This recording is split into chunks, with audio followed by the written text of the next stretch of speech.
Thank you for joining us today. We are having our third call in the COVID vaccine series. This one is called COVID Controversies.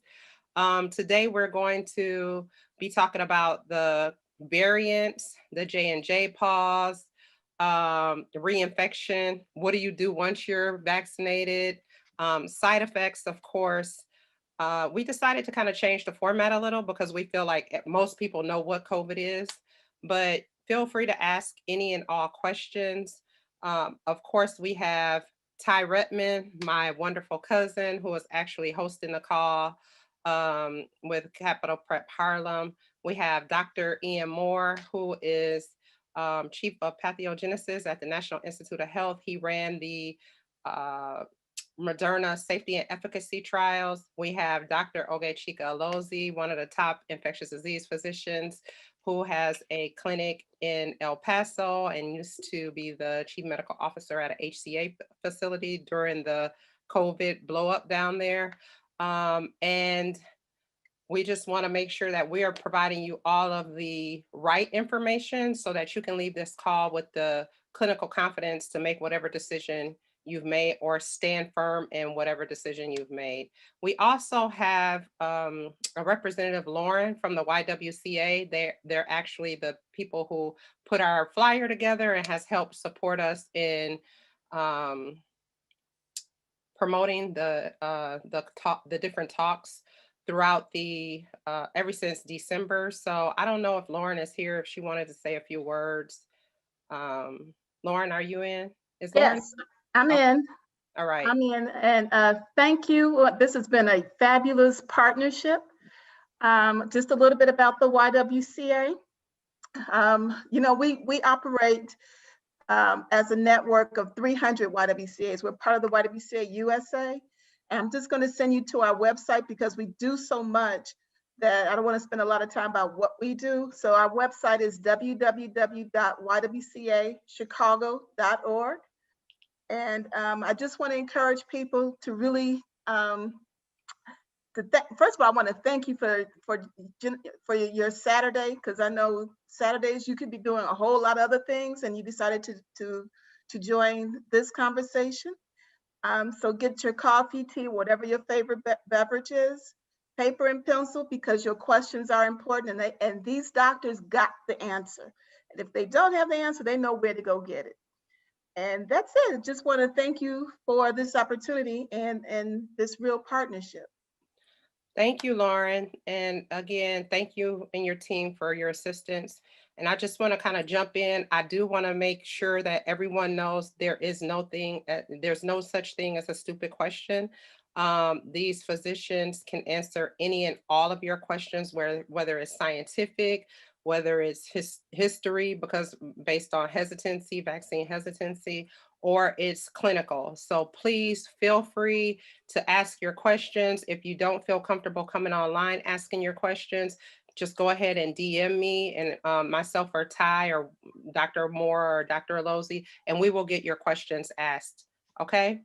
So I'm going to turn it over to Dr. Ogechika Alozi. He's going to start the presentation, and sit back, relax, and enjoy the forum. Thank you. That sounded like an Escape song from the 90s for a second. We should have played Escape. All right, good morning, everybody. For those of you that have been here before, welcome back. For those of you that are new to this presentation, thanks for taking part of your Saturday. Myself and Dr. Moore are going to sort of tag team this and go from there. I'm going to dive right in. And when Ms. Johnson says we changed up the format, well, we decided what we had done in the past was do a really granular look at what's a vaccine, where did it come from, why is it quick, why is it not?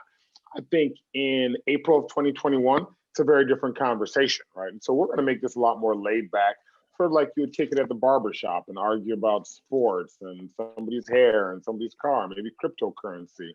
And so we're going to sort of take it like that. And so I'm just going to get really quickly into it. Where are we now? What are the vaccine controversies? And then barbershop time. We'll open it up to let people ask their questions. First things first, I think the important thing is, hey, coronavirus. And so I have somebody that's much more skilled than I am that can talk about the science of the coronavirus. So I'm just going to hand it over to Dr. Moore. All right. Well, I appreciate it. Once again, on the same note, thank everybody for taking the time this Saturday morning. Hopefully you will walk away with a lot more information than you had when you started. Coronaviruses, I think we have heard to some degree what these viruses are right now. These are viruses that, for me, my background is I'm a veterinarian by training, but then I did a residency in pathology and I did a PhD in immunology and virology. And so all these things go together. For me, it makes a lot of sense because these viruses that we're talking about, most of them have been circulating in animal species for quite a while in nature. And so what happens is, you hear about how it affects us, and we're getting vaccines and everything, but then every now and then you hear something about an animal that was suspected to be in Wuhan, China, at some point in time at a market and all this kind of stuff. So the reality is that we have a very close reality and association with animals and nature. And so what happens is when these viruses sometimes mutate, they change, they jump from animal species over into people. When you have a jump from animals to humans, usually the outcome is extremely rough because we don't have any protection against that virus. So that's essentially what these coronaviruses are. Viruses that were circulating in animals, they mutate, jump into people. We don't have any protection. Now we have a global pandemic. And so, it's an RNA virus. And I want you to remember that. I want you to remember RNA virus because at some point in time, I'm going to talk about, I'll mention again why RNA viruses are important. It's just a classification. But what I will tell you is that RNA viruses, when they replicate, they're error prone. They make mistakes. And that's actually where we're getting all these variants from. So you keep hearing variant. I'm going to talk about variants at some point in time. You're going to hear variant over and over and over again. Variants are coming from these viruses replicating, making a mistake, and the mistake sometimes makes them stronger, or sometimes the mistake can make them weaker, and you don't hear about those. But the ones that are stronger, that replicate better, that transmit easier, those are the ones that we're hearing about. So I will discuss that at some point in time. Dr. Losey will move through and we'll talk about variants. But we know what coronavirus is now. We know what COVID-19 is. And it's something that we need to take serious. And now we have 3 different tools that we can use to try to protect ourselves. And so this presentation will walk you through that. Please ask your questions. As Ms. Johnson said, there's no such thing as a silly question or stupid question. Ask it, and we'll try our best to answer. Dr. Losey. Absolutely, sir. And so again, as sort of Dr. Moore alluded to, vaccines are part of his lifeblood and what we're really here to talk about. I've used this slide before to talk about how 2020 was the year of the vaccine.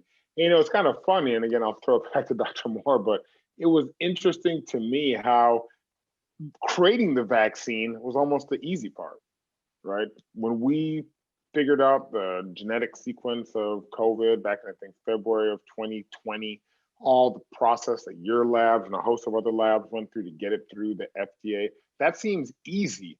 The hard part, which should have been the easy part, which is getting these vaccines out, is now the hard part. And so what are your thoughts about that? You're exactly right. And you look at the, I mean, for me in my lab, you're sitting in the middle of a pandemic, you see cases going up, you see numbers going up, and you're doing everything you can. You're going to work, but I'm still managing my staff and I'm staggering them because of course we have to do social distancing in the lab.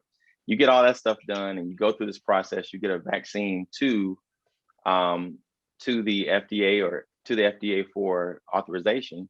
And then but then for me, it wasn't terribly surprising. I knew that there was going to be hesitancy, especially in the Black community.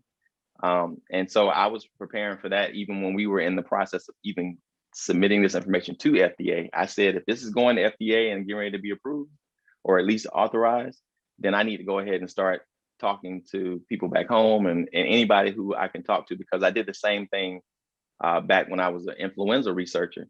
I knew flu vaccines were a place where people say, I don't need that, and now I think the script has completely flipped. People see the importance of vaccinations.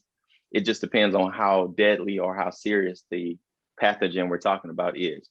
So, but yeah, so now the part that we're doing now, which is supposedly the hard part now, is to try to make sure that you understand what it is that you're taking and why you need to get it. Absolutely. I appreciate that, man. And so to ask or to answer the question, where are we now in the United States? If you look at this graph, we're kind of flat, right? We've gone up, we've come down, we've gone up again. And for those of you who may wonder, well, we're getting all these vaccines out, what's going on? Well, here's the problem. In certain parts of the country, things continue to go up. In certain parts of the country, they're doing really good with getting vaccines. And so the net effect of that is a flattening of cases, right? I can dive in really quick here to some information, but I think if you look at the United States, I like to use the Financial Times because they do a great job. It'll show us a breakdown of the various states in the United States. You'll see that Michigan, everybody's been talking about, and we'll talk about Michigan when it comes to variants later, if my internet works properly. But Michigan has been the problem. They're starting to actually come back down now. All right, so let's see here. I'll actually use countries. So if you see here, and I put Curacao because that's where I am, but the United States is staying flat. The United Kingdom, that's way ahead of us in vaccines, is starting to come down. And I think that's an exciting part when you look at that. If I switch over, there we go. And this is the United States. So you can see Michigan coming down, New Jersey coming down, New York coming down, North Dakota and South Dakota coming down, California coming down from this steep track. I'll hide these lines so you can see it better. And you can see across the board, all these states are starting to come down. Again, there's some states in the country that are going up. And so that's what's causing this line that I referred to be flat. Diving into, well, what are we talking about? These are vaccines, right? There's a host of vaccines that are on the shelves. And we're not going to dive into the details of the vaccine, whether it's what Dr. Moore's group worked on, the Pfizer, the Johnson & Johnson. Obviously, we'll talk about that in a little bit. This is what it looked like. This is what we talked about at the end of 2020 and at the beginning of 2021, how we're going to get these vaccines out. I think it's immensely exciting that as of last Wednesday specifically, if you are above the age of 16, go get a vaccine. Now, obviously, the problem is the supply chain, and the supply chain, whether it's Moderna, Pfizer, or Johnson & Johnson, in various parts of the country, has not caught up to demand. And in some places in the country, the demand has actually started to drop, even though they have plenty of supply. We'll talk about that a little bit too. And so when you're talking about, well, which vaccination should I get? I said this in December. Dr. Moore said this, I think, in January and February. And the reality is, get whatever one's available, right? If you have an opportunity to get vaccinated, get vaccinated. And I think that's really the take-home message from this. But we're not really talking about that because there are controversies on top. And so what are these COVID controversies? I think one of the controversies is this conversation about hesitancy. If you listen to the mainstream media, or the media, whether it's main or unmain, one of the things that you always hear about hesitancy is, well, it's these communities of color. You know, these communities of color are going to be problematic, and we're not really sure what we're going to do about them. So how are we going to get these people to get vaccinated? It's interesting because if you look at this, and this was back in November, December, the Kaiser Foundation came out, and you can see ranked the groups that were most likely to be hesitant, right? Now, obviously, Black adults are up there. Other communities of color are also up there. I think what's been really interesting, if you break it down even further, is all those groups, except for really white Republicans, and if you're a white Republican, I apologize, maybe you've gotten vaccinated, but all those groups, as more and more of their friends have gotten vaccinated, as more and more of their family have gotten vaccinated, their hesitancy has dropped. And so the same Kaiser Foundation has actually been looking at this consistently since vaccines came out, and they now have a COVID vaccine monitor, right? And so you look at, well, does the public want to get a COVID-19 vaccine and when? You can see this here, right? This is already got it or plan to get it as soon as possible. No surprises that if you're 65 and older and you were given an opportunity or an option to get a vaccine, you got it. The reason you got it is because 80% of all the deaths for COVID in the United States in 2020 into 2021 came in the above 65 age group. That is the group that COVID targeted primarily. And so it would be crazy if you didn't. Now you can start to see other places, whether it's the younger groups. Obviously, younger people always think they're invincible, and so they don't want to get the vaccine. But whether it's white, Black, Hispanic, you can see who wants it. And if you switch over to definitely not, it's an interesting breakdown again, right? And so I think, again, when we talk about hesitancy, hesitancy is not a conversation about color. Hesitancy is a conversation about communication. It's also a conversation about access. Have you given vaccines to these communities that you say are hesitant? Have you used mobile vans? Have you used conversationalists and communicators like Dr. Moore or like myself that look like them? And kudos to Dr. Fauci. He's done a great job through this pandemic, but a recent article, recent study this week reported that there was a percentage, up to 30% of people that specifically were not getting it because all they heard from was Dr. Fauci. People need to hear from people that either look like them, they know, or they trust. And who do they trust? Those arbiters in their community. In our communities, it may be the church, it may be a physician. And so really have been pushing on various state, local governments to get these vaccines into the hands of the primary care doctors who know their patients and can call them on the phone and say, hey, you need to go get this vaccine. Thoughts about this, Ian? Yeah, I mean, you're exactly right. And so as much as you mentioned Dr. Fauci, as much as he is trusted and as accurate as some of the information that he has given has been, he can't walk necessarily into my community in rural Alabama and get these people to they'll be glad to see him. They'll shake his hand or say thank you for everything you're doing, but that doesn't really move the needle much when it comes to it. They need somebody that they know. They need somebody they trust. And you're exactly right. I had did a couple of talks across the state of Alabama, and one of the things I heard is that they were even tired of hearing people say how hesitant Black folks were, because it has changed now. It has changed now. Now, when it first started, yeah, everything was moving at light speed. You have a Operation Warp Speed. You have a name that I still feel was a very poor choice in name, because it just kind of gives you the assumption that everything was done too fast. And we can definitely talk about that later because it wasn't. But the bottom line is that I think now people, no matter what your political affiliation, your ethnicity, your background, socioeconomic status, I think everybody now has seen enough people die that they know that they need to get vaccinated. Now, do they still have questions? Absolutely.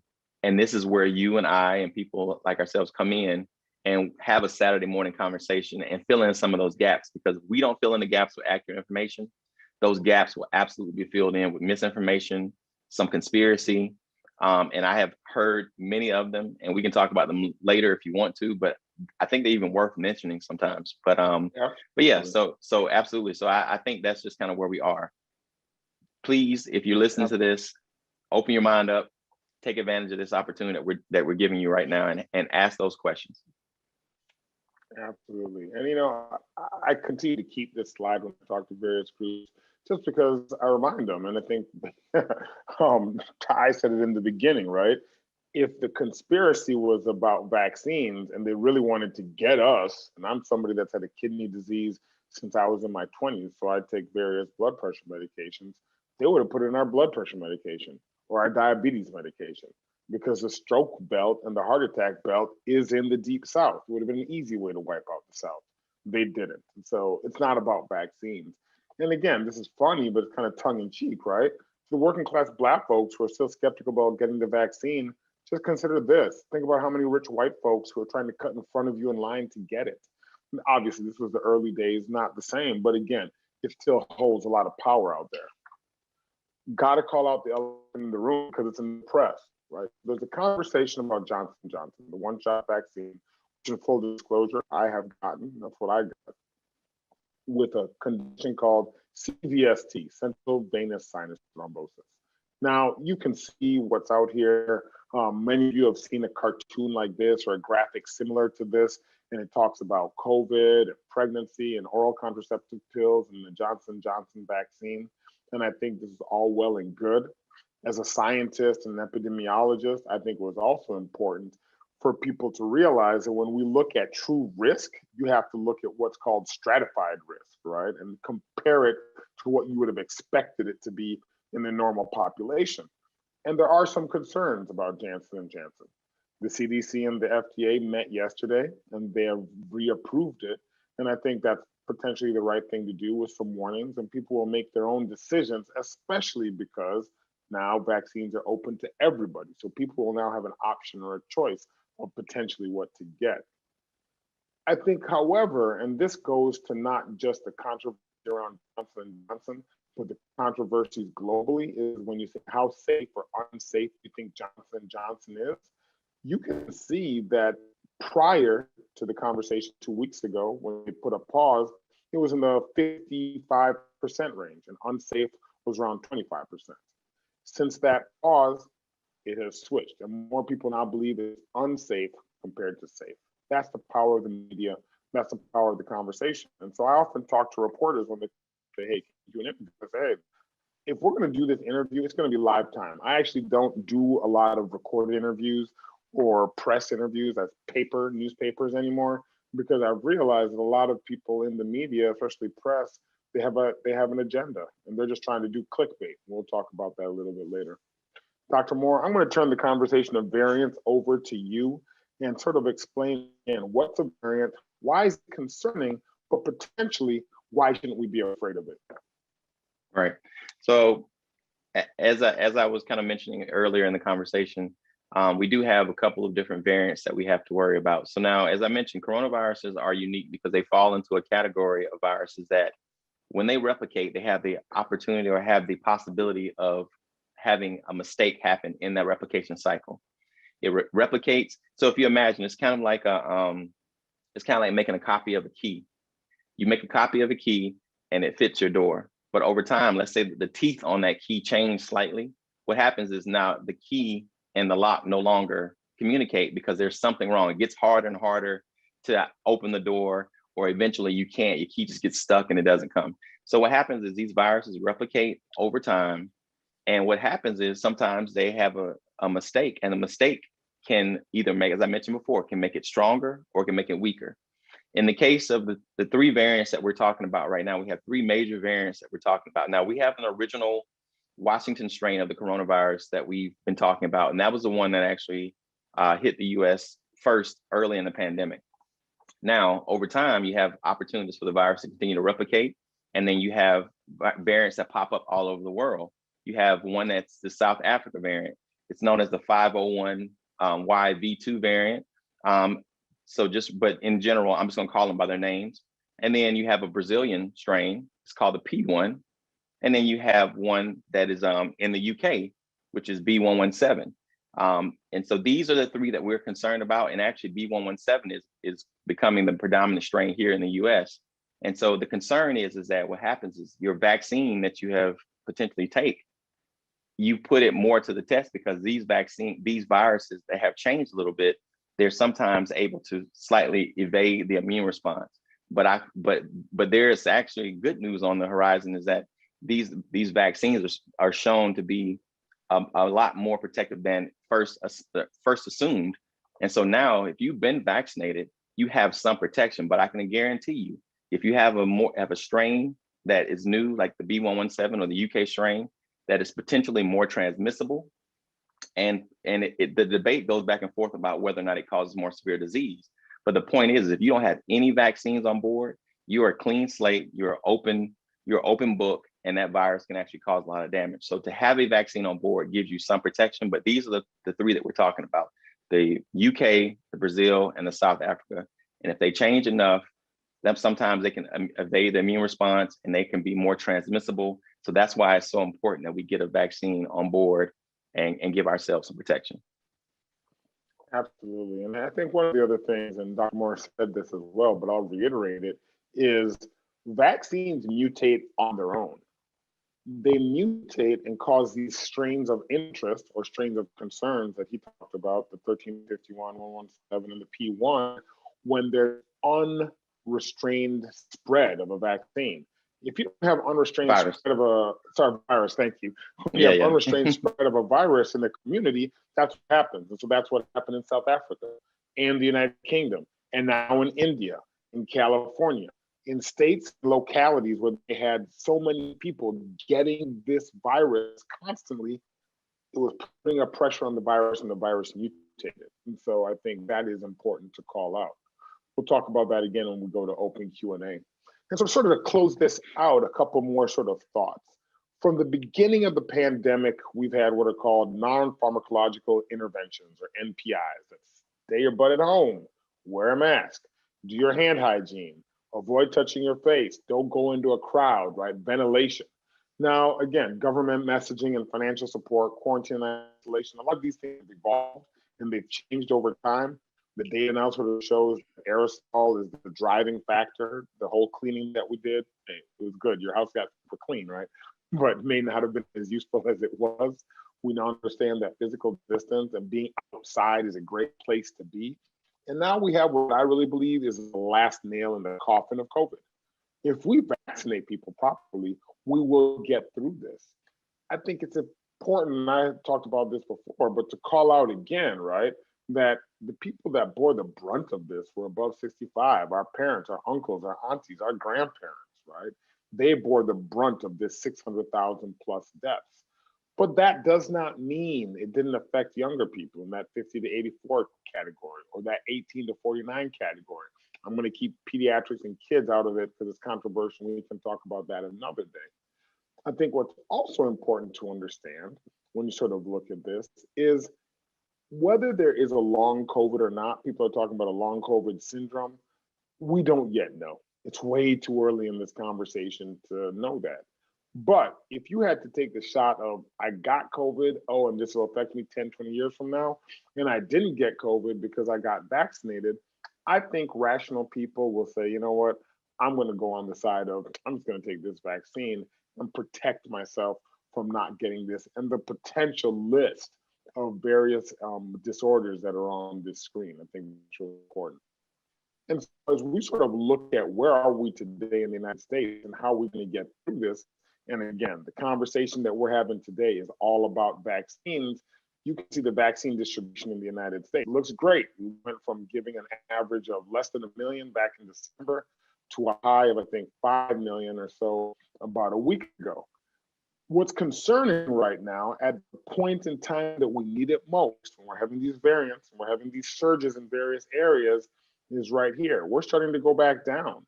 And so if you look over here, we have approximately, I can't do the math right, but I think it's approximately 60 million. There's a graph. My math is terrible. I'm just going to let the graph run it. Yeah, 59.18 million vaccines that are out there sitting on shelves. And so that tells us that we have availability, but people aren't taking the vaccine. And so that's where this conversation that we're having today becomes really important. My guess is that if you're on this call, you probably already had a vaccine. But my guess is also that you're an influencer, even if it's just to your family or to larger organizations. And so the more people that you can influence and encourage to get this vaccine and to get that news out there, I think it's immensely important. We are in an arms race to get through the summer and into the fall. I personally think the summer will be good in most places in the United States because of the open air, the different weather, people will be out and about, but we need to get to that herd immunity. The exciting thing about the herd immunity is that we know that it works. We know that if countries, Israel, the United Kingdom, actually focus on vaccination and get to around 40% of their population vaccinated, they have an amazing drop in cases. Israel, for the first time since last year, has reported 0 deaths for 3 days in a row. The United Kingdom has the lowest number of cases and deaths they've had in over 8 months, as they've gone above 45% of their population vaccinated. And so that is a measure that everybody sort of needs to look at. This kind of, again, I talked about the press and newspapers, not a fan that much anymore, but this kind of reporting really frustrates me. The vaccinated tested positive. They absolutely tested positive. But again, in this story specifically, if you look at it, it was 71 out of 23,000 people, 2 hospitalizations, and nobody died. That is exactly how the vaccine is supposed to work, by quote unquote defanging COVID, making COVID less dangerous, making COVID even potentially less dangerous than the normal influenza that we have every year. And I think that's really important for people to understand. That's St. Louis. If we take the totality of the data that's out there, you can see across the board on average, it's less than a 1% infection rate. And the majority of these studies, they weren't looking for the person. It's not like you got vaccinated and you were sick and you went to them. They were like, hey, you got vaccinated and you work here. You mind if we test you? And they went looking for it. In people that were actually symptomatic, you can see the numbers at the bottom from the CDC, less than 0.008 percentage points hospitalized and death. And so I think those are all important numbers for you to be able to go back to your communities and your friends and say, hey, these vaccines work. And let's talk about the controversies and why you don't want to get them. Again, I've shown this before where I've talked about, hey, the conversation in the press is you're fully vaccinated, we don't know what to do. That shouldn't be the conversation anymore. I think we've been talking about this prior to the CDC, and the CDC has come on board. Vaccinated and vaccinated, free field to mingle. Vaccinated and unvaccinated, because of societal norms and public, not necessarily because of risk, but to send the right message, still appropriate in public to wear a mask. And to unvaccinated people, keep all the restrictions out there. Again, more than enough data that shows that these vaccines not only prevent you from getting sick, but also prevent asymptomatic infection or what's called transmission. And whether it's in Israel, the United States, England, you can see these and I'll send out the slides if needed. And for me, this is the best side effect of a COVID vaccine. The ability for our seniors to hang out with their grandkids again and their kids and themselves once they've been vaccinated. This is the hope that we need to tell people that this is the only way we get out of this. And so sort of in closing, I think we have touched on a couple of topics. We just want to remind people that normal, depending on where you live and depending on the sort of dynamics in your community, may not have been working for you, right? And so a lot of us learned a lesson in 2020, and I hope that we'll never forget those lessons and we'll be able to take them forward to be better people going into the future. 2020 was about masks. 2021 is about masks and vaccines. I truly believe, I think Dr. Moore agrees that vaccines are the way of the future. Thank you very much for your time, and let's get it on. All right. Excellent Okay. presentation. Before we open it up for everyone, so everyone start thinking of your questions. You can either PM me or one of the other hosts. But I have a few questions that were sent in prior to the actual presentation. I want to thank you all. This presentation was amazing, again, as always. One of the questions is about the reinfection rate. So you get vaccinated. What are the odds of you being reinfected? I'm just going to go straight back to the data, right? I mean, hold up a second. Did I put it? Where did I put it? Did I lose it? There we go. I mean, that's the answer to the question.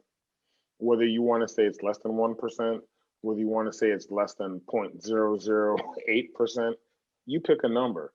But I think if we had talked about this in March, April, or May of last year, that this was how effective these vaccines were going to be, nobody would have believed it, right? I mean, these vaccines have outperformed their wildest expectations. I mean, Dr. Moore is in the center of that sort of hurricane and academic thought process. And when you guys were working through the vaccine process, what was your best guess as to how well these would work? It was our hope that these vaccines would be at the very least 50% effective, and actually 50% is the bar that you need to cross in order to get FDA authorization or clearance or approval. And so, and I can say I was literally one of the first people to see slides, pathology slides from these studies, and to see how effective these vaccines were in the animal models. And it doesn't surprise me, based on what I saw, that they are 94 and 95% effective, because that was exactly what I saw. I saw almost nothing. It completely neutralized the virus. And so I would, to the point where I actually had to go back and check multiple times just to make sure I saw what I saw before I reported this information. The bottom line is that we see that the vaccines work. We see that wearing masks work. If we can hold on to both of those just for a second and let people get vaccinated, we'll move in a very good direction. Just think about this for a second. How many people on this call have had the flu this year, or have heard about people having the flu this year? Almost none. Probably none, because the reason is because people have been wearing masks, and respiratory droplets are how flu is passed. Coronavirus is very similar in that case. It's transmitted in the same way. It's just more severe. And so getting a flu vaccine, getting a coronavirus vaccine, you just take away the risk, and you take away the opportunity for those situations to be damaging to you. And it's not even just about you. It's about the people around you, your family. If you care about your family, I told a guy other day, we were talking, and he said, well, I'm not going to get vaccinated, but he had questions, and so we talked, and so at the end of the conversation, he changed his mind. He did a complete 180. But my point was that if you're not going to get a vaccine at this point, then you need to maybe get stuff in order from a after standpoint, because you're potentially as a man, potentially, or a woman who's a provider for your family. If you choose not to get a vaccine, you're leaving everything at risk. You're leaving everything up to, if something happens to you, this is different. This is not the flu. This is not a situation where you get sick, you go to the hospital, and everybody can come in and visit you and bring you flowers. No, you're on the other side of a MacBook, or other side of an iPad, with a nurse that's in a full suit holding an iPad so you can see, if you're fortunate enough to still be conscious. So we Dr. Alozi and I have already agreed that we don't want to do a doom and gloom presentation. We don't do that. But I also don't want people to be, unaware of the real side effects of what could happen. You could avoid all of that just by going down to your CVS, going to your whatever place in your area gives vaccinations.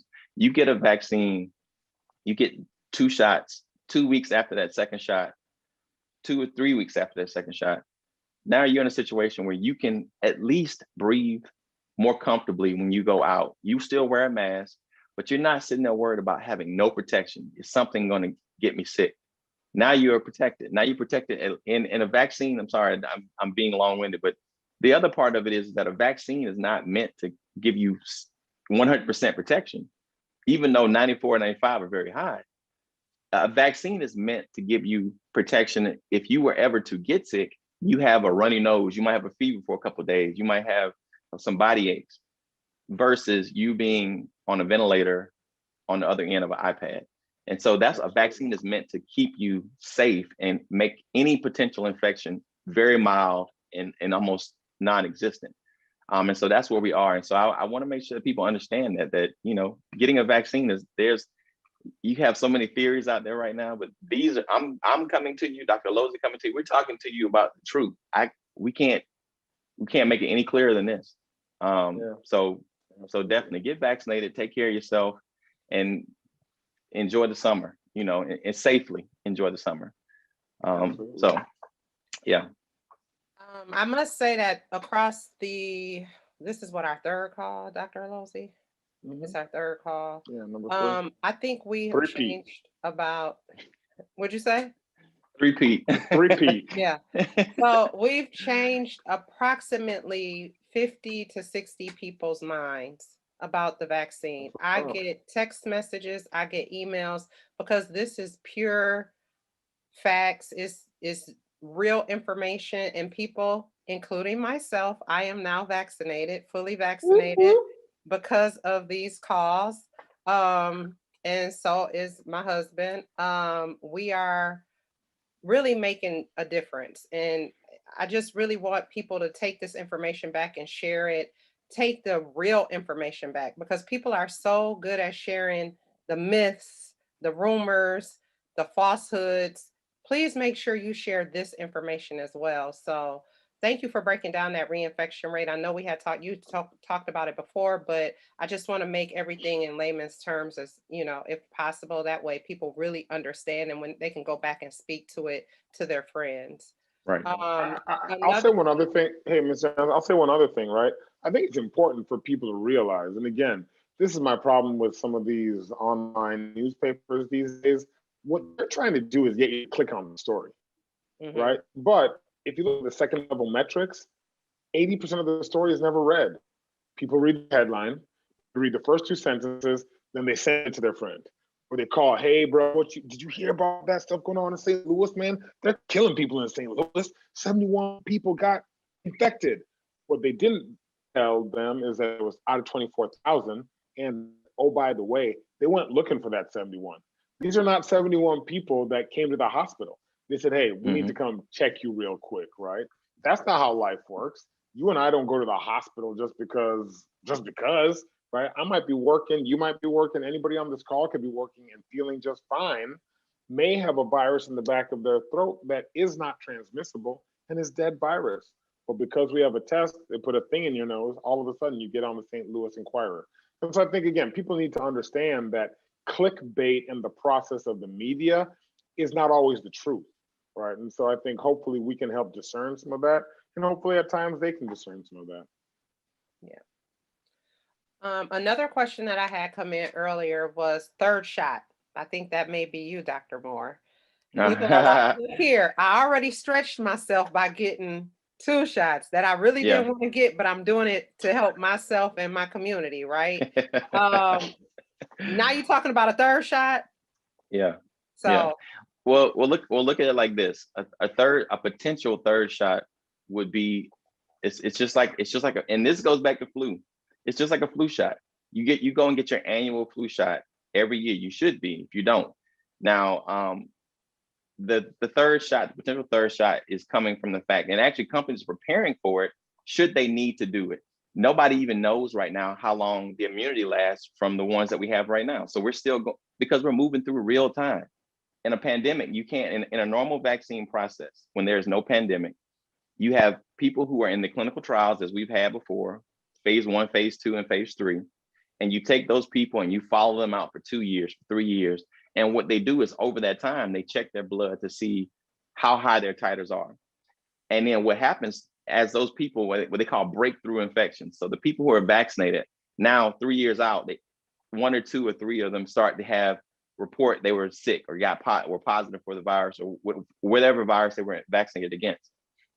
Now you have an opportunity to say, let's check their blood titers and say, okay, this is the threshold. These are the areas that they need to, a level of 1,000 is where they need to stay to keep from getting infected. That's how you determine what is a protective titer. And now we don't know that because we can't afford to go 2 or 3 years and not vaccinate the rest of the population and just follow these people, because we would lose millions of people. So what happens is now we're doing it real time. And so just recently they announced that 6 months out, people who were vaccinated against, I think all 3, with all 3 vaccines had high titers.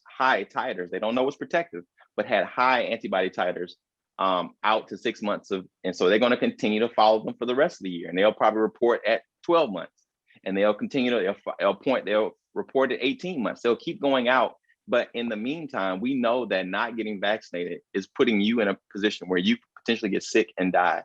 We've lost at this point now 570,000 people in the US. I mean, just to give you an example, we are in a very quiet place right now, which is good because I think we're getting vaccinated at a high rate. And then some of these variants are the variant that's circulating here right now. I think some of it is weather, outdoors, the policies that are in place. But if you look at India right now is going through something extremely severe. They actually beat the record of the highest number of daily infections that anywhere since the pandemic has started, 330,000 cases.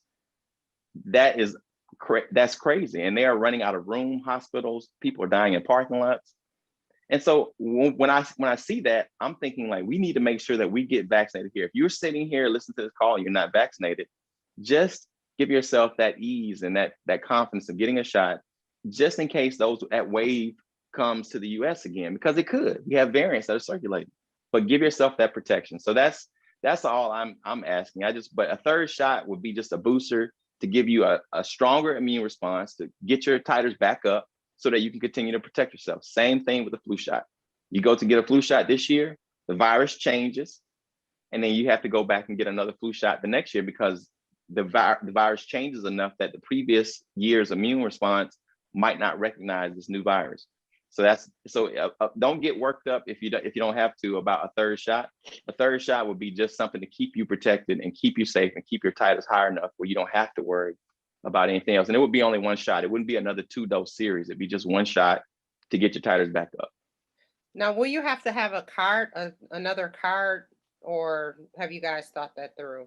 That was another I question. yeah, I don't think so. Right now, most people, what I've been telling people is they don't have to have a card necessarily, but if you do get a card, I've been telling everybody, take a picture of your card and store it in your phone like a photo and store it in your documents. If you're worried about, I don't think there's going to be any situation right now where we have to travel or you travel around the country and somebody's going to say, well, let me see your vaccination status. Now, if you are worried about that, very easy. You have a trusted friend or a close relative, take a picture of your card, keep it in your phone, but send it to them just in case something ever happened. They can send it back to you, send it via email to a close friend.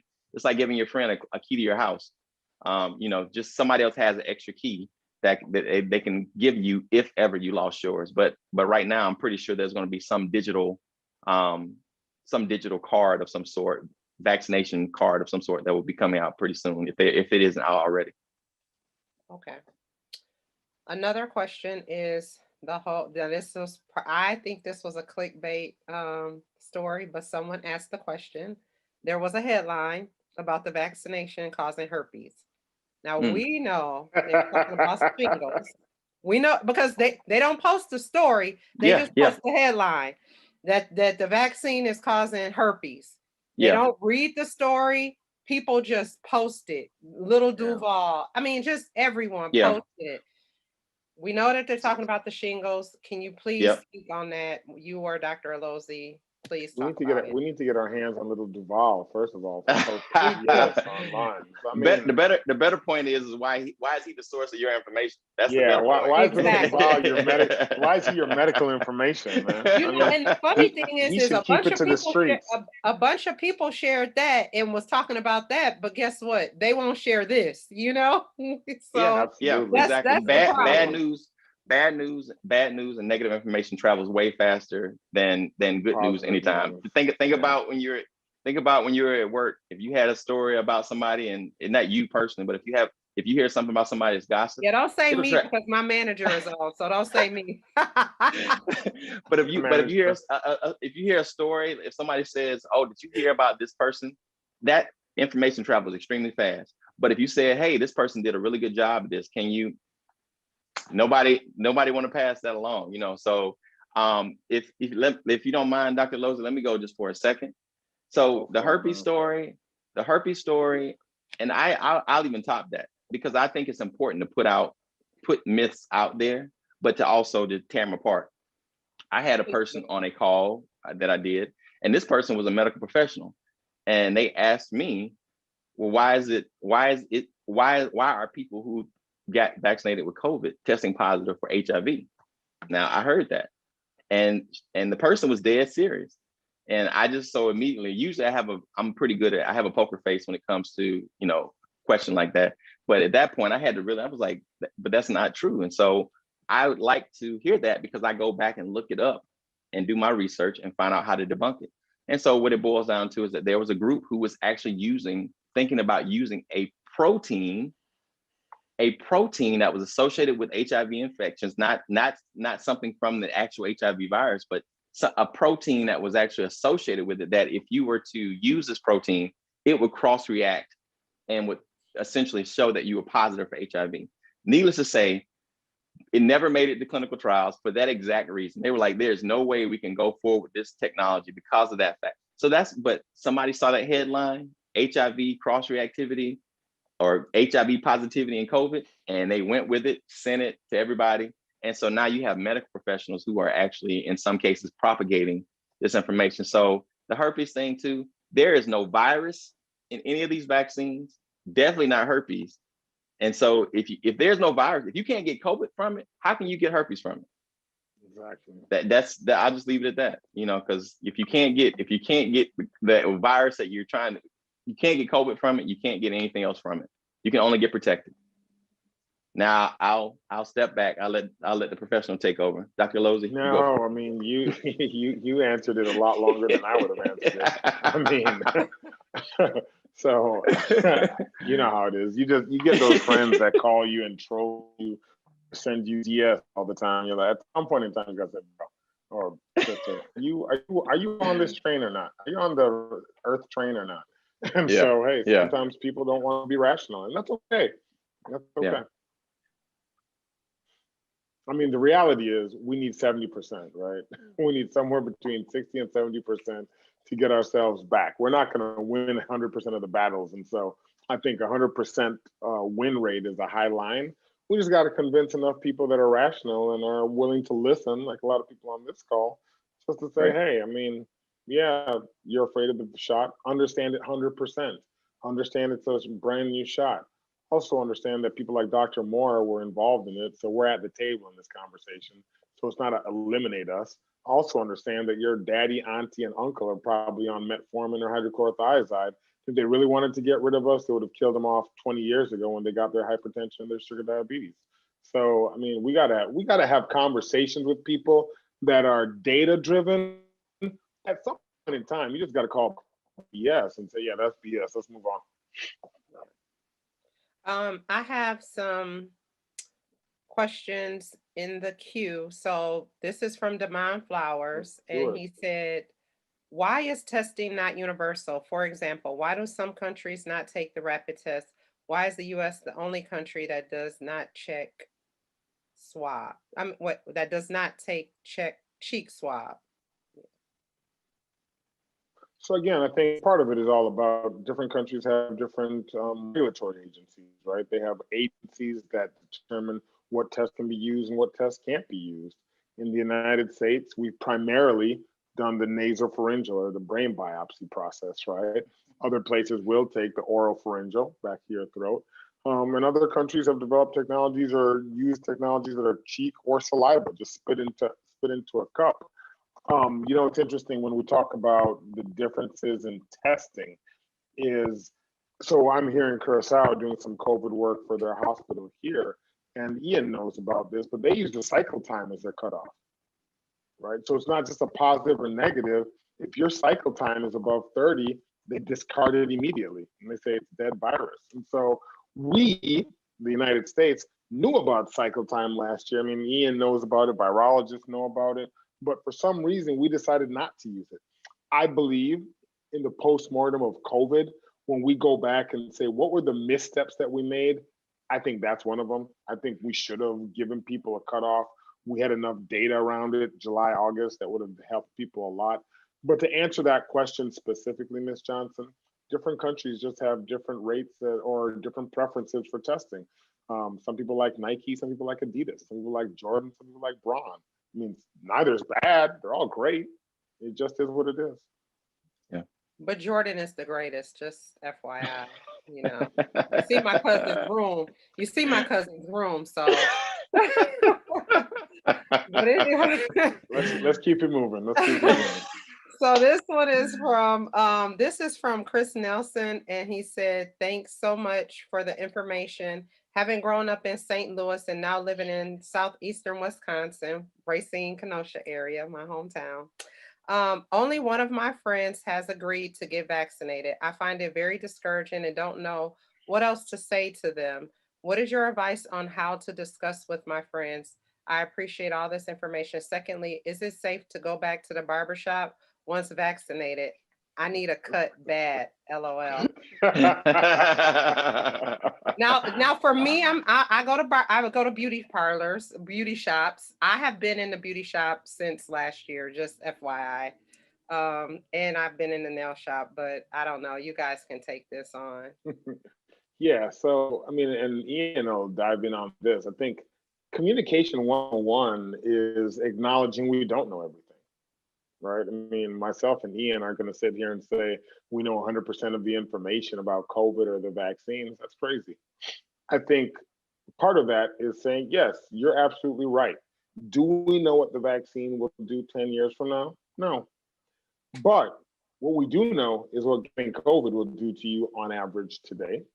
We also know, and this is from a host of data, not just thinking about it or maybe, we also know what getting the vaccine in a state, country, and worldwide situation will do. And that's evidenced by Israel and the United Kingdom. They had some of the worst COVID epidemics in the world as of December, January. And they said, hey, we're going to vaccinate our people. We're going to get to 40, 50% of our population in under 60 days. They did it, and they're no longer talking about COVID. In Israel, they just opened up, no masks You can go wherever you want in the country. The United Kingdom just allowed O2 Arena, which actually holds 70,000 people, to hold a concert for 3,000 people as a test run. They're opening completely up. If we want to get back to that level of normal, we're going to need to get vaccinated. And so again, it's a negotiation process with your friend. I will say, in terms of the barbershop piece, this is aptly named COVID barbershop. Since I've gotten vaccinated, well, I actually got COVID, so that's a different story. But yeah, I go to the barbershop. I've gone, my barbershop's been great. You can only have 2 people in there at a time, and then you go in, they clean everything down, and then they kick you out. You can't hang around. You can't hang around and talk about COVID in the barbershop. Yeah, this is Yeah, only COVID barbershop right here. Exactly. No, but I completely agree. I think, at this point now, but if you take a lot of the concern off the table if you do get vaccinated, and then you can start going back to some of these things. But the point is, do it in a safe way. Do it in a safe way. Still wear a mask, and then go to the barbershop and get cut. As long as your barber's wearing a mask and you're wearing a mask, you should be in a very good position. But on top of that, you have a vaccine. You're protected even if you were exposed. You have a whole lot more protection than you would if you went to the barbershop and you said, I'm gonna wear a mask, but I don't have a vaccine. Or if you said, I'm not gonna wear a mask and I don't have a vaccine, then you're setting yourself up for a much different outcome. Same thing for women who go to nail shops and beauty salons. Same scenario. Just take precautions until enough people have been vaccinated. That's kind of common sense survival right there. I mean, just don't put yourself in a position to potentially get exposed if you can help it. So wear a mask, get a vaccine. Absolutely. I see Okay, somebody's hand is up. Yeah, we have some Yeah, there's people a who bunch have of their hands. hand raised. Okay. Yep, Oh yeah, I Paul have a Daniel. question. So I would tell anybody unmute and ask your question, because I would love to hear your questions directly. Go ahead, So I was Mr. wondering Daniel. thank you. I was wondering what sort of incentives can you give to people so that they can actually go get the vaccine? I think that's a great question. It's a conversation that we've been having in Texas. Unfortunately, because of the political leanings of Texas, it's not going to happen. But I sort of mentioned something earlier, right? You can't talk about hesitancy when you haven't talked about, hey, you get a paid day off to go get vaccinated, right? Because if I'm a gig worker, or if I'm an employee that only gets paid if I clock in, what incentive do I have to lose a full day's pay potentially, or the next day's pay, if I don't get vaccinated? And so I think there are some companies that are actually incentivizing their workers to go get the vaccine by paying them to do it, not just giving them PTO, but saying, hey, we'll give you an extra $100 or extra 150.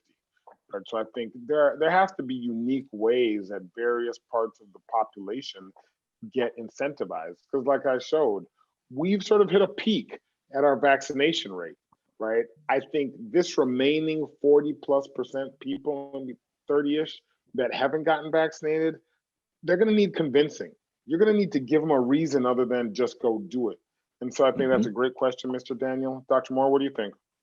I mean, on the other side of it, and I do agree that you definitely need some kind of incentive, but then the other incentive is, honestly, the other incentive is just to be here, just to not experience that. The incentive is living, and the incentive is living. Another statistic that I actually just recently heard is that a lot of people who experienced COVID have this goes back with long COVID, have a number of issues. Some of them musculoskeletal. They have hand tingling, and just some people have mental fog that happens as a result. As a matter of fact, I heard one doctor, I actually read the article, but they mentioned that about a third of people who have had COVID infections end up having some kind of COVID fog or some kind of neurological issue associated with the effects of having it. So once again, if you want to take those things off, just remove those from the potential for even happening.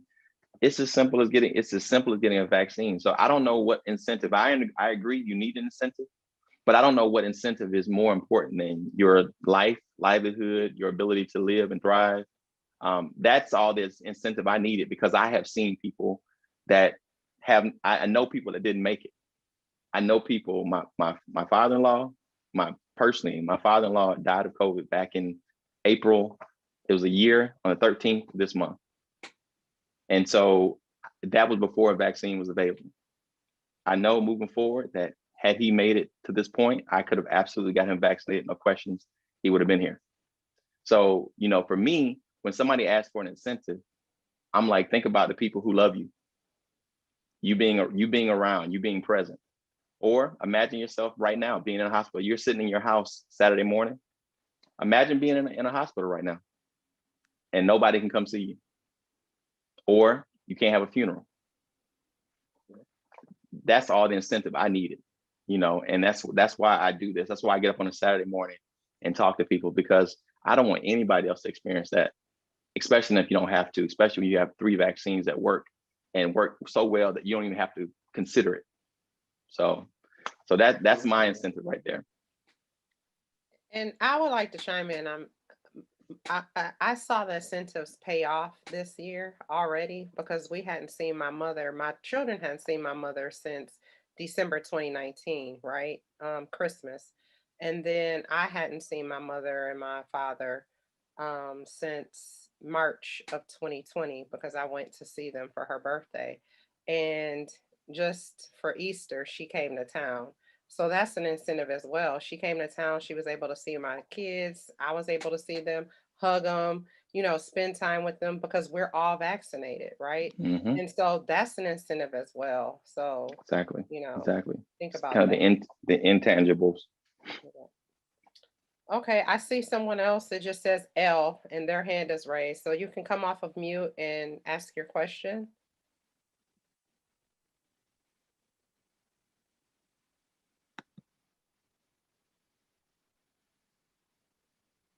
So maybe they don't have a question anymore. I have another question in the queue from Demand Flowers, and it says, I think you may have covered this, but I just want to make sure that he's okay with the answer. Actually, I'm here. I couldn't figure out how to get my mute off. No Okay, problem. go ahead. Okay, so, and I know that this program is to try and encourage people to get vaccinations. And I just tell you that I'm a person that does that. I've had success with getting vaccinations against pneumonia, the flu every year, shingles. I'm 59 years old. I haven't had problems with those types of vaccinations. I had my first Pfizer vaccination, and I noticed afterwards that there was like a tingling sensation on my tongue. And I wondered if that was just me being overly sensitive, okay? And maybe even a metallic kind of taste. It was 4 weeks later when I had my second shot. Oh, I should tell you that I called even into like a teledoc, and they told me to take Benadryl, which really did nothing, okay? So the symptoms went away gradually, but not completely, but pretty much almost completely. And then I had my second shot, and immediately my tongue began to tingle again. My face began to itch. They put me over into the line to get checked, and everything, all my stats were normal. They sent me home. I went ahead and I took Benadryl again. And because then I noticed under the arm that was shot, my armpit was itching extremely. And I still, then after that, I noticed my emotions, and I was very startled very easily. And I was crying at the drop of a hat. It was like really strange. And I knew this was not a normal thing for me. And so my question for you is this, I know that sometimes when people are exposed to an allergen, something that they're allergic to, they'll have a reaction, but then they're exposed again, it gets worse.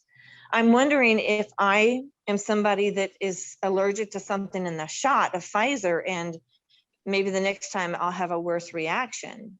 And then the other question is, I did a little bit of research on the tingling tongue, and the only thing close I could come up with was that I had a very mild case of Bell's palsy. They're saying some people have that and don't even know that it can be as simple as like pins and needles on the tongue. What are your thoughts? Yeah, that's a great question. So I'll take both of them, but I'll tell you that the tingling is not unknown. I mean, it's actually been reported. I've seen reports of it. People having that metallic tongue, actually, more than the tingling, it actually does happen. And so it is unfortunate. It's interesting though, sort of the emotional ability that you mentioned of. I haven't seen that either from CDC reports, WHO reports, or the vaccine adverse reaction system, the VARS.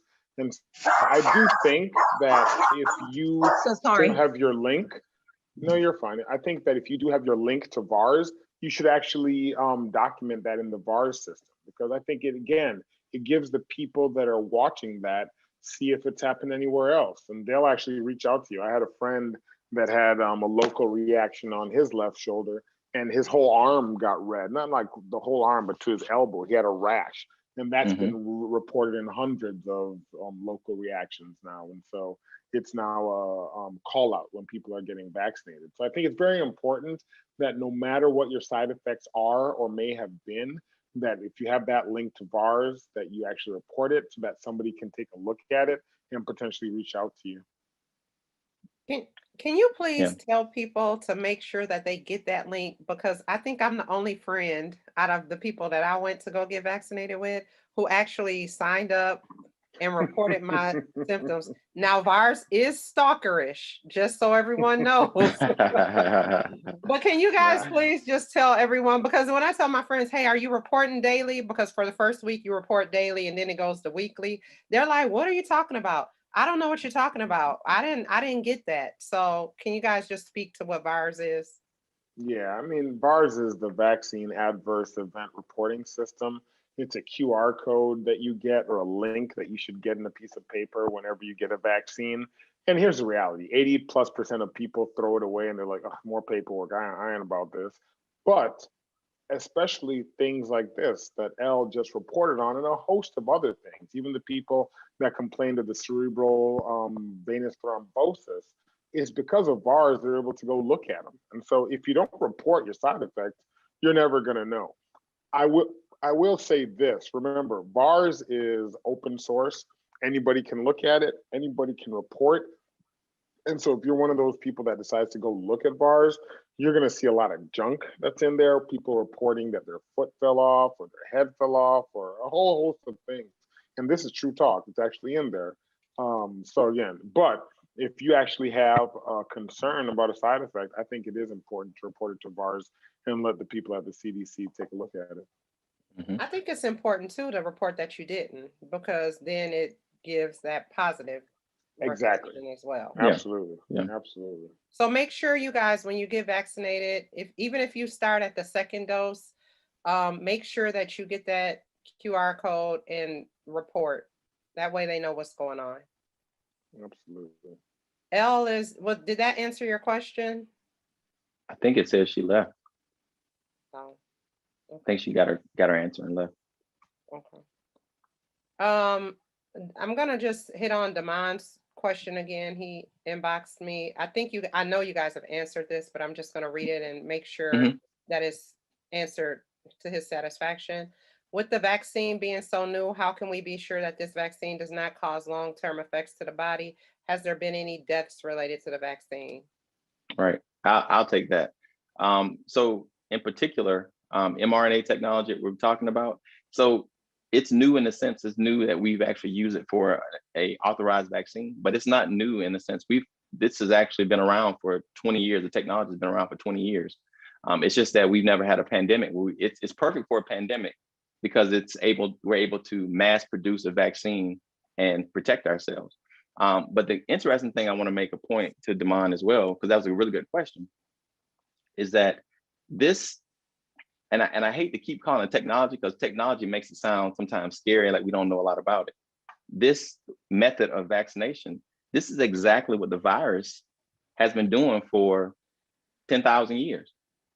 The virus infects the cell by injecting its viral or mRNA, its viral sequence. And so it's giving instructions to your cell. It takes it over and says, hey, I need you to make some more of me.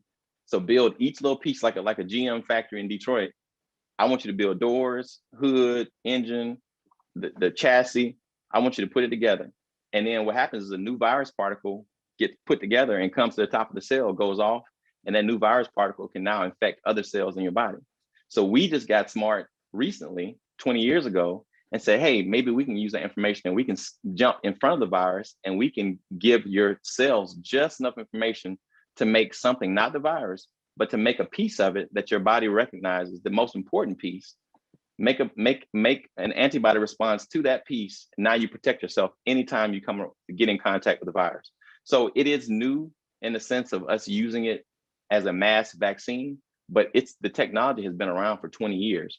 And so that's the reality. And so, yeah, we don't know, we can't know 20 years from now what's going to happen. But as Dr. Alozu was just mentioning, I can guarantee you what's going to happen if you were to get sick here and what those effects would be. So the question is, which one do you want to gamble on, getting COVID or a potential for something that otherwise is safe and has been given to 150 million people so far, and none of them have had any adverse reactions. Nobody has died from the vaccine, but people have died from COVID after getting vaccinated because they didn't take precautions soon after as they got vaccinated.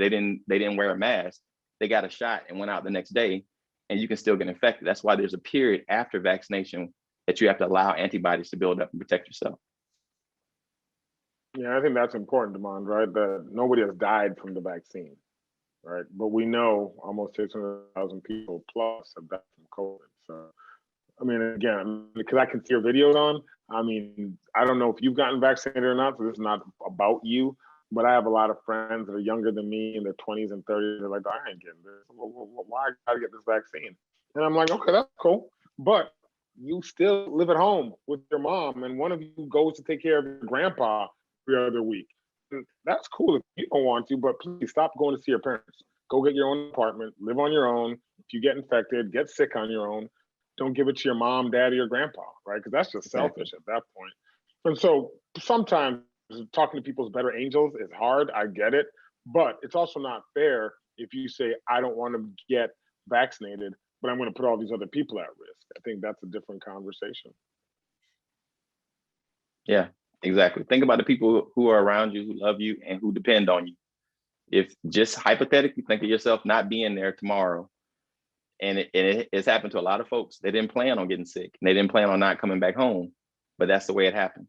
And so, that's once again, that's incentive enough for me to say, hey, I need to go ahead and protect myself. And so I got vaccinated. So once again, I'm not on the soapbox telling you to get vaccinated, and I haven't done it myself. I got vaccinated. My mother, who was not a strong vaccinating person, she got vaccinated. If I can talk my mom into getting vaccinations, I can talk anybody. And I'm like, she gave birth to me, and she was still like, I said, no, let's talk. And so we talked, and we got her there. So yeah, I got to tell you a story, man. So my mom did the same thing. So my mom's in Nigeria, right? And she hasn't come out of her little neighborhood in like a year. She's like, I'm not going to get COVID. And then she sees everything that I'm doing on CNN and BBC and the rest. And she called me like 6 weeks ago. She's like, I'm not sure if I'm going to get this vaccine, young man. And I was driving. I nearly swerved off the road in shock. Hey, I had to stop and say, wait, what? She said, she listed all these things and she hit every highlight of. I was like, damn, this one on Facebook, she's 76. Her social media game is strong.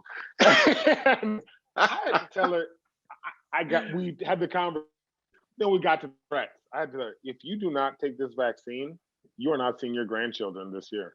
So check yourself. You make a decision on what you need to do. And a week later, she went to get her shot. Yeah, AstraZeneca. man. So hey, I was like, what? My own mom? Hey. Yeah, man. Hey, that's the point. We're changing lives, 50 people, 60 people, getting buildings to get vaccinated. And my damn mom didn't want to get vaccinated. I was like, you are not going to shame me. Yeah. Put a generational curse on me. But I think it's important for us to share that because, somebody, once again, thinks that we're just regular folks who happen to have a different perspective of this process. It's almost like if, anybody on this call, it's like if back when we used to play Nintendo or play some game and you have a cheat code and you send it to your friend and your friend's like, oh, that man, I should have been doing that a long time ago. That's exactly what we have, a cheat code right now. We telling people what the 2 times to the right, AB, and you can save yourself. And that's exactly what that's what we're looking at right now. We have a vaccine, and I'm speaking directly as a person who started when this vaccine was a conversation. And then, a year later, after all these, after all these experiments and studies, I mean, there, and that's the other thing. Damon, I want to speak to you as well, but everybody. But there are so many levels of protection between you getting a vaccine and it being designed. That's the other part. I know a lot of people think that it's getting mixed up in the lab, and then all of a sudden somebody says, hey, pull your sleeve up and let's get a shot. These vaccines were, first, there's a lot of conversation and talk and debate on how to start it.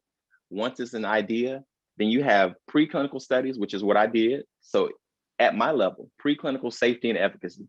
If that vaccine is, if I see anything that is not safe or not effective, it never makes it to people. It doesn't even start the phase 1, but it goes from preclinical, gets the clearance, phase 1, phase 2, phase 3, then has to go before another board. Then that board submits it to FDA. FDA has to roll it over. Then you potentially you get a vaccine. So there are like 5 different levels of protection before you get a vaccine. So if there was anything, just like the Johnson & Johnson, they didn't have to pause it because 6 people out of 7 million people had very rare blood clots, but they did. They paused it because they wanted to instill confidence in people that this system works. And on top of that, they didn't just pause it, they paused it and looked for more. They were asking people, hey, if you see this, report it. And at the end of the day, it was 15 cases out of almost 7.5 million vaccines administered. That's why this past Friday, they opened it back up, because now they're going to have a different set of information that maybe if you fall into this particular category, this might not be the vaccine for you. But even with that being said, Pfizer and Moderna both have enough vaccine to actually vaccinate the rest of the country if they want to get vaccinated. So we're in a good we're in a good space either way. And Pfizer, I'll speak for Moderna and Moderna. You got 150, 140 million people vaccinated, and you have had no adverse reactions and adverse events reported to that nature where anybody is dying from the vaccine. That's just a fact. Anytime you can do 145 million of anything and you don't have anything that comes back negative, you're in a pretty good spot against something that 200 times, you're 200 times more likely to get infected by the virus and to die from it than you are to develop blood clots using the Johnson & Johnson vaccine. So just using those odds, if you're a gambling person, I'll take those odds any day over getting infected with COVID. Damon, did that answer your question? You want to come off mute? Yeah. Yeah, it did answer my question. And, I took the vaccine in the first wave. The reason for my question was basically when you scan social media, you see a lot of that hesitation and you see a lot of the rumor mill going around. I was approaching someone yesterday about jumping onto this to get more information about it because they didn't believe in vaccines. And she told me that, oh, my brother passed away from taking that vaccine. So, I didn't want to dive into that, but I did want to bring that question up to verify. Now, as unfortunate as that is, I can assure you, just to give an example, I was talking to a lady. This was not me doing a talk on a platform. I was just going to the store, and it's a store that I go to frequently. And there's a lady, a Hispanic lady that works there, and she was, she would see me. She said, "Hey, how's it going?" Of course, we only know each other from this, so she only knows me from the eyes up. And so I see her, and I say, "Hey, how's it going?" And I don't know how I'm usually not like, I don't just go out and start having conversation with people about vaccinations. I try to compartmentalize it. If you want to talk about it, I will, but I won't just like bombard you all the time. Talked to her one day and we just been talking, and finally she said, man, she said, I don't know how we got on it, but she said she essentially wasn't going to take a vaccine.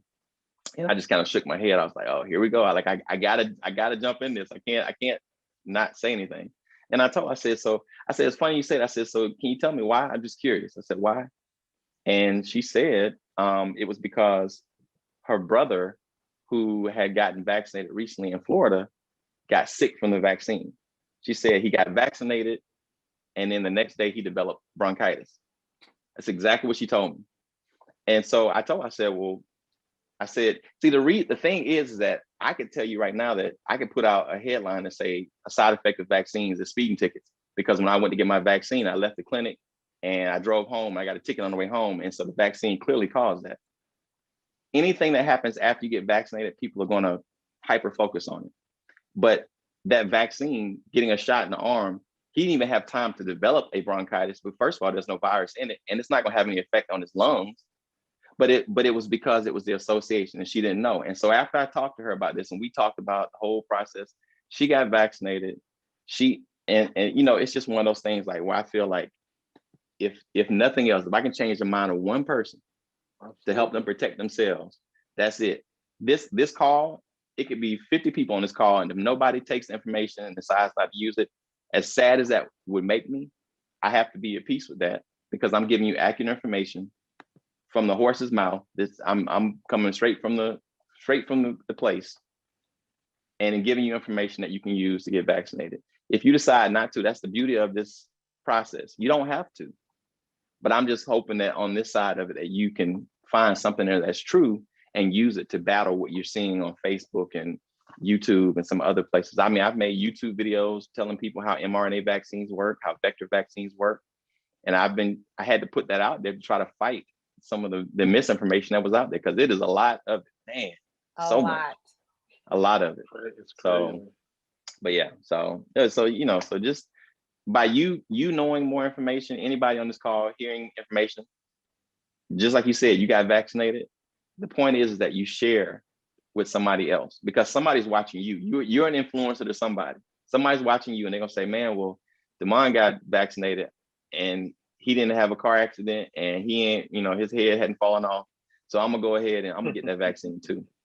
And then they're gonna keep checking you now. They gonna keep calling you and checking to make sure your hair's still on. Your hair's still on. Yeah, I know I probably can't cough around them or anything. Hey, don't do anything negative. They're gonna be like, "See, I told you." So yeah, no, but appreciate the question, man. We have another call another question in the chat. Why is from Harold Rice? Why does Pfizer and Moderna use mRNA and J&J use a virus technology, unless I'm mistaken? That's all Some of you, that, I man. think, yeah, some of that I think is actually what the companies are used to in the past. So vector vaccines, or using the virus, the adenovirus to carry, is actually not, it's more common than even the mRNA technology. So I think Johnson & Johnson may even have other vaccines that have been along that line. So if they have that already set up, then they're going to naturally use that same method of vaccination and go forward. And it makes it easier. The thing is that in traditional vaccines, you have to use traditional vaccines like flu, you have to grow the virus and then weaken it, and then you add it to the vaccine. Now, in this case, with needing to vaccinate basically the world, but in the case of the US, 300 million people, you have to grow up a whole lot of virus. So that's why these technologies are so useful in a pandemic, because it would take a year by itself to grow up enough, probably 2 years, to grow up enough virus to then use for a traditional vaccine. But in this case, making a genetic sequence doesn't take very long at all. And that's why you can use these technologies. So really they're the same technology, they're just delivering it in a different way. Johnson & Johnson and AstraZeneca, they use the vector, they use a virus to carry it. And Pfizer and Moderna use the sequence wrapped in fat, which is nanoparticles, just fat, and that just helps it go into the cell easily. So that's really it. And I think it's because both of those companies had those platforms already ready, and they just used what they had.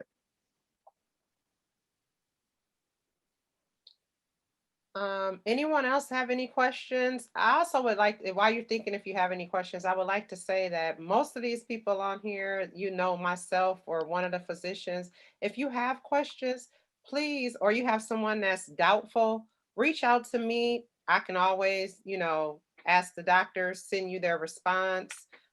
If you know them personally, then you already have the connect. But let's try to debunk all of these myths. That's what this is for. It's meant to take this information back and spread it amongst the community. We're also recording it. So I'll put it out. Dr. Lozzi will post it. I think Ian may post it as well. If you want it personally, just text me or contact me on Facebook if you don't have my number, and I will send you the link once it's edited. Okay. So Okay. we're here to help. We're here to do as much as we can, changing, the paradigm and the mindset of this vaccine and the virus. So feel free. I mean, I think the other Okay. thing to have a conversation about too, right, is, and again, we usually just think about ourselves or our immediate circles, right? One of the conversations about getting us vaccinated is what you don't want is a situation where you have these neighborhoods that are vaccinated fully and they don't got COVID. But then over here in your neighborhood in New Jack City, only 10% of the people got vaccinated. And so COVID keeps on popping up and people can't go to work and they can't get back to school. All the things that we really need to get vaccinated to do, right? I mean, again, I showed a thing on the screen just a second ago of where Israel, the United Kingdom, the United States all were in January. And guess what? We're still the only country that's up here. All the rest are down here, primarily because of vaccinations. I think that's something that sort of globally, people like Mr. Rice and others that are operating on a larger stage and can affect organizational policy really need to take into account to get the people that are around them to think it through. And I see the question that you're about to Yeah, refer I was to. getting ready I to mean, say, yeah. again, I think the thing is this, right? I don't know what Black Vegan TV is. I don't know whether it's a reputable news source or not. It might be, and so no aspersions of doubt on them. Again, I think let it play out. The VARS system hasn't picked it up. It wasn't talked about on the CDC FDA call yesterday. I listened in on almost all of it, and so highly unlikely all of somebody's skin fell off. Was it a piece of their skin? Was it the whole arm? Do they have a new arm like Bucky and Falcon and the Winter Soldier? I don't know. And I say that sort of to crack the joke, but also to say it's unlikely that somebody's skin fell off. But again, also remember, and this is very actual factual, because there is a link to J&J and some of these venous thrombosis, immune mediated thrombocytopenia thrombosis phenomenon. I think anything that happens to somebody in terms of skin sloughing, pain should be taken seriously. But again, the key take home here is report it to the VARs. Let the VARs know about it so that they can call the person and investigate. There is from Emily. Shirley, did that answer your question? I think we should maybe follow that later. Yeah, and Okay. I'm sorry, I was on mute.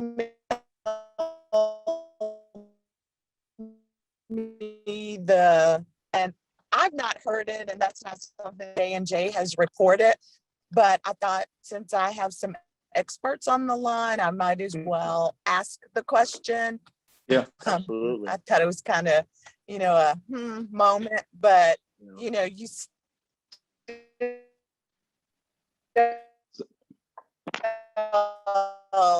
want to warn, and I'm trying to get people vaccinated as well. So when I hear these stories, it's like, so again, that's been reported. Please make sure that we take every side effect seriously, and it must be. Shirley. Thank you for your input. Okay. Thank you. Shirley, you may want to type that in because I'm not sure, but you were robotic. So You were breaking up a you were bit. breaking up really bad. So just if you want to type that in, but Shirley actually works for J&J. So this was she texted me and said this was something that someone brought up to her and she just wants to be able to debunk it. Yeah. So on that same note, we have to remember that just as much as we are, everybody on this call, or Mrs. James and us and Alozi, as much as we are trying to give you the right information, there are people out there who are literally generating false information. And it's just like going to Wikipedia to try to get information. Wikipedia is an open source site. somebody can go on and edit it and change information, and you have to remember that. And so I could, as a scientist, I could create a bunch. I mean, just thinking about like some of the things that people may or may not understand, I could create a bunch of things that would cast doubt that it's hard to disprove. But I'm trying to use that information for good and say, hey, let me make sure that people have factual information so they can make the right decision. So there's just as much crazy stuff going on out there, but I agree, and I think you should bring that stuff up if you think there are people who are going to fall victim to believing it. That's why I mentioned the HIV thing. There's a little bit of truth, and somebody takes it and they run with it. So I think it's important to make sure that we make those points and talk about those things, even if they are, not as believable as some might think. So I think it's important to talk about them all. But thank you for sharing that. Emily O says, I saw an article that was talking about a double mutation variant. Can you debunk that? No, and that's nothing to debunk. That actually is true. They are looking at some mutations that are, and when they call a double mutant, all it means is that there have been changes. And right now, I will be honest. So the virus itself, when we talk about the virus, we talk about the spike proteins. The spikes are the little projections that stick off. Those are the keys that help it get into your cell. So a lot of these viruses have multiple different, mutations in different parts of the virus. But the mutations that are important are the ones that are in those spike proteins, because those are the keys. So the key may make it easier for it to attach to your cell, and may make it easier for it to go into your cell. So that's where increased transmission comes from. And that's what we're concerned about. So some of them do have mutations. They might have, one of them in particular, I think they're worried about, has a mutation in the spike protein. It has 2 different mutations that actually make it more infectious. And so there is such thing as a double mutant. That's not a myth. But we're trying to figure out how much it is contributing to cases that are currently increasing right now across the country.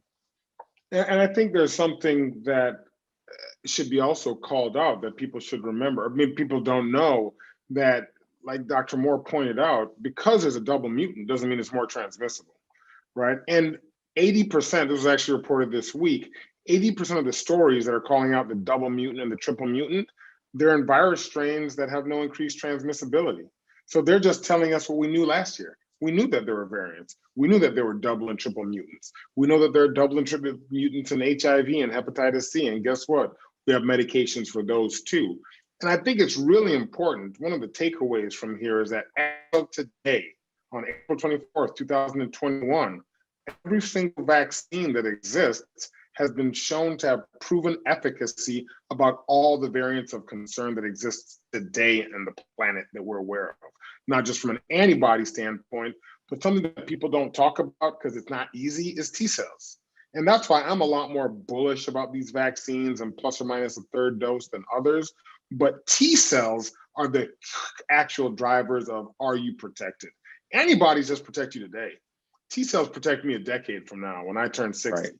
Right. And so we know that the T cell levels of people that have been vaccinated and people that have gotten natural immunity from being infected previously, they continue to remain active and produce those T cells. Will we have people that fall out? Absolutely, because each of us is different. But I'm really bullish and excited. And so double variant, triple variant, I stole a term from Monica Gandhi of UCSF, variant, schmariant, scariant. I think, again, it's the clickbait of people trying to frighten people. Focus on the here and now. Let scientists like Dr. Moore figure out the future. You can't fix tomorrow if you can't fix today. Exactly. And those T cells that Dr. Loza is talking about are memory T cells.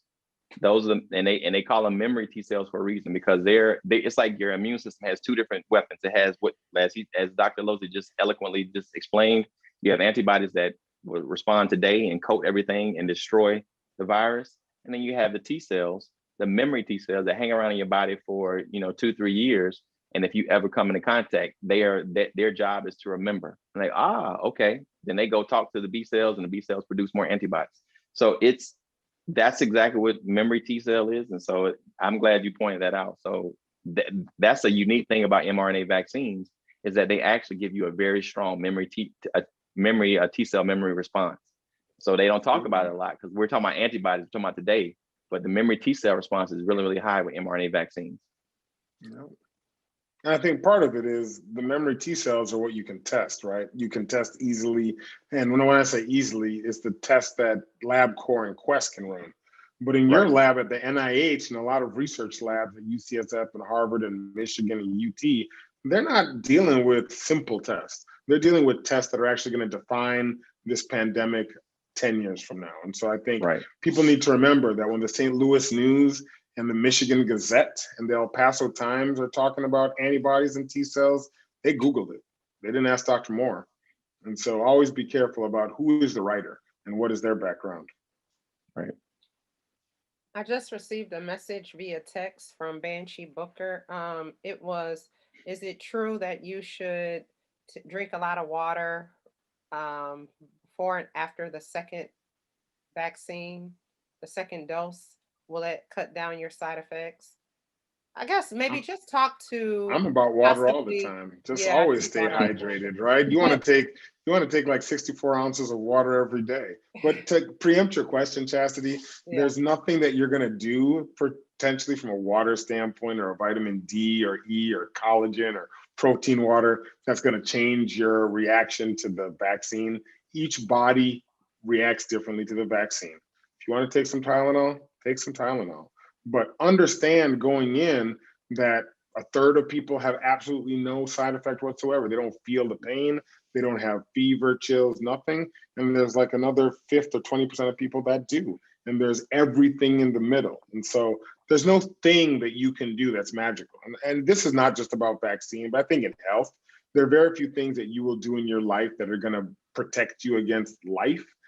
Stay hydrated, eat good, get some sleep, pray, listen to music, life will be good. And everything else will figure itself out. Another question I received was before the call was everyone else seems that they're getting reactions when they get their second dose, right? But this person they didn't have any reactions. So does that mean that their body didn't build the immunity? Should they be concerned that they're not protected because they didn't get fever, chills, body aches, or anything like that? No, that actually goes right to what Dr. Losey just explained. Everybody's going to respond slightly differently to a vaccine. And so first dose you get, so the typical, let me back up just a little bit. The vast majority of people above 60, 65 years of age don't really have any major side effects. It's usually the people that are in a bit younger group. My mother, same thing. I was actually concerned because I'm like, if I'm talking to her to get this vaccine, I'm like, watch, she's gonna have a response and she's gonna react and nothing. She got a shot. She didn't have any issues whatsoever. And so the reality is that the first myth is that an immune response or a reaction, side effect, quote unquote, a mild side effect is completely normal, and you actually should almost welcome a mild side effect because of the fact that it's just your body responding to the vaccine, point blank. The other part of it is that your first shot is your body's introduction to the vaccine. That's your body's first exposure. So just like somebody mentioned a little while ago, it's just like in allergies. If I was exposed to pollen last summer and had a really bad reaction to it, this next summer, my body's gonna respond differently because it has had a preview of what I'm going to be exposed to. So that's the same thing. Your first shot, your body gets it. You probably don't feel much at all. You have a sore shoulder.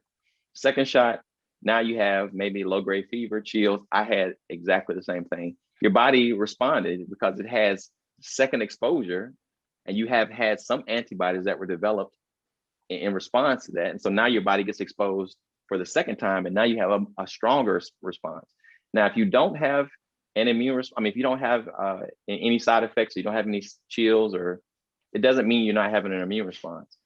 People just respond differently. So don't take that as I didn't get the chills and fever, and I didn't feel a little off, so I didn't have an immune response. You still had an immune response. It's just that your body responds differently. And as I mentioned, a lot of people above 65 don't typically have any of the reported side effects that we've talked about commonly. Okay. Does anyone else have any questions or, I mean, we've been at the barbershop a little while now, so just wondering if we've answered the people that have put questions into the chat or sent in questions prior to the conversation. Do you feel that your questions have been answered to your satisfaction? Do you feel confident leaving the chat? Do we need to expand on anything else? Speak now. I would have said forever hold your peace, but I'm sure we'll do another one. So Yeah, that's what I was Yeah, gonna say. yeah. I was speak gonna now. say it too. Speak now until Yeah. the next round. Yeah, I was gonna say speak now or hold it to the next conversation. Don't blow my phone up. If you were on this call, do not blow my phone up after we hang up. Now, I'm going to the beauty shop. No, I'm just kidding. Yeah. But no, really, just honestly, we just, we want to thank you all for your time. We want to thank Dr. Alozi, Dr. Moore, all of the participants, Ty, the YWCA of Baby Chicago. cousin. That's baby cut. Ty is my baby cousin, you all. And but I just want to really thank you all for coming out. I see all of the wonderful comments. We will have this recorded. We will post it. But please pass the word on when we do it again. It seems like every time we plan this, something new is coming out. And so it's really valuable to the community. But it's just us trying to do it, So if you know people that can pass the information along and get more people on. The last time we had almost about 100 people on. This time it was, I think, at max was like 40 something people. In December, we had about 50. Just because you're vaccinated, people still have questions. Join in, learn some more information so that you can go out there and have confident conversations with people from experts. Okay. So just, help us spread the word along and, don't get caught up in all of the weeds. Use the facts that you're learning here. And if you have any questions, just feel free to reach out to myself or the physicians. All right. Hey, I appreciate it. Thank you, everybody. Y'all have a great Absolutely. weekend. Until next time. All All right. Take Thank care. you all. Bye.